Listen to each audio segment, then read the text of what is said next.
Good morning, Team Alabama. We are going to do an Achieve 3000. Please turn to With All Due Respect and do your before reading poll at this time. With all due respect, we are going to read the stretch article at a 1280, and the vocabulary that may be new to you is ad hominem. It's critical about an opponent's character instead of the substance of the argument. So the person is attacking the character, okay? And fracas, a noisy quarrel. And innocuous, harmless or inoffensive. Those might be your new words for you. Go ahead and read the stretch article along with me, and then after we're finished, you are going to do your article and read it at your Lexile level and then do your activity questions. Our goal is always a 75% or better. Okay, Red Bank, New Jersey. Cats or dogs? TikTok or Instagram? Chocolate or vanilla?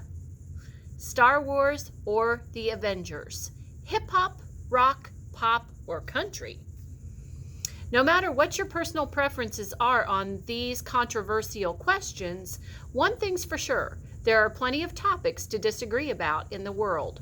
On these issues and other more consequential concerns, there are no right or wrong answers, and people have divergent viewpoints.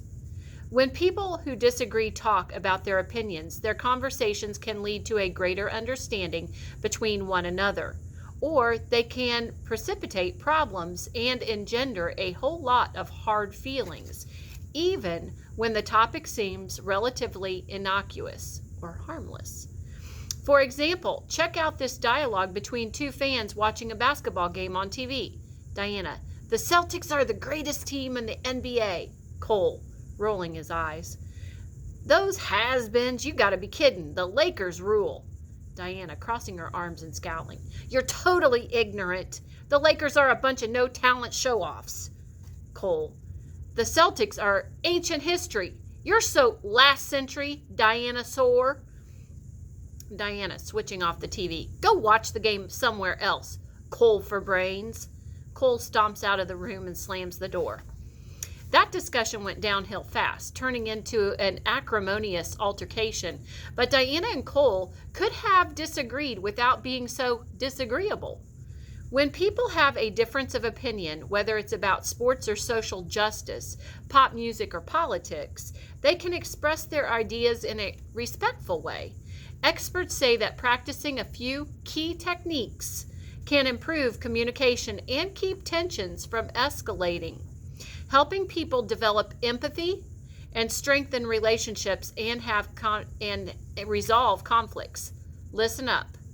When it comes to constructive conversations, experts stress that active listening, which requires focusing on what other people are saying and trying to understand their point of view, is every bit as important as talking. Cole could have listened thoughtfully and asked Diana to elaborate on her opinion, but instead he dismissed it immediately, saying, "Those has-beens. You've got to be kidding." Show respect. One reason Cole and Diana's game day banter turned into a war of words is that they were disrespectful, putting down each other's ideas and resorting to ad hominem attacks instead of explaining what they'd like about their own team. They denigrated the other team with digs like, "The Lakers are a bunch of no-talent show-offs," and "The Celtics are ancient history," called each other derogatory names, and they traded personal insults, such as, "You're totally ignorant." Their facial expressions and body language communicated contempt, too. When Cole rolled his eyes, he was showing disdain, and Diana's scowl and crossed arms were signs of hostility. Keep your cool. Disagreements can get heated, but people usually express their ideas more rationally and respectfully when they remain calm. Something psychologists acknowledge is difficult to do because disagreeing can feel stressful, but preparation and practice can make it easier. Some Some educators say that it's a good idea for people to try out this technique by discussing less serious issues, tackling hot button topics. It might be easier to stay chill when you're talking about ice cream flavors, for instance, and then when you're debating the climate change. Watch your words. Cole and Diana's basketball debate might not have devolved into an unsportsmanlike fracas if they'd paid closer attention to their language.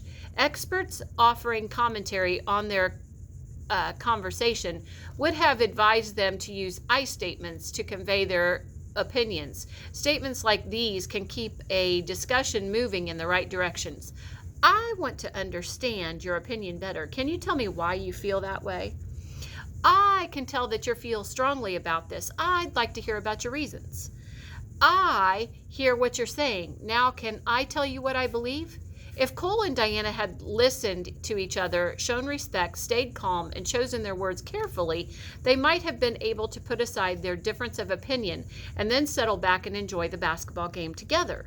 In fact, disagreeing respectfully has benefits in many situations, from classroom discussions and group projects to conversations with family and friends. Civil discourse might not be a panacea for the world's problems, but talking through issues can be an important step in resolving conflict, and great things can happen when people share their different perspectives, if they do it with all due respect. Okay, guys, that's the end of the stretch article. I want you to go ahead and find your article at your Lexile level and read it and then answer your questions, please. Have a great rest of your day, Team Alabama.